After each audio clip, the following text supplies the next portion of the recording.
ఇక ఇవాళ ఖమ్మం సభలో సీఎం రేవంత్ మరోసారి క్లారిటీ ఇచ్చారు.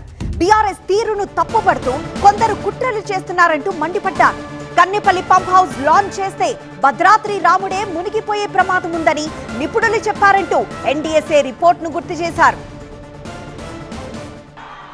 కుళ్ళు కుతంత్రాలు, కుట్రలు, తప్పుడు ప్రచారాలు, ఇంట్లోనే పోటాపోటీ, ఒకని మీద ఒకనికి నమ్మకం లేదు. వాడిని చూస్తే వీడు, వీడిని చూస్తే వాడిని నమ్మడు. వాడో గుంపు, వీడో గుంపు. ఈ గుంపులలో గిల్లి కజ్జాలు. మన కన్నెపల్లి కోయిండు, మేడిగడ్డల నీళ్లు నింపండి, కన్నెపల్లి ఎత్తండి అని.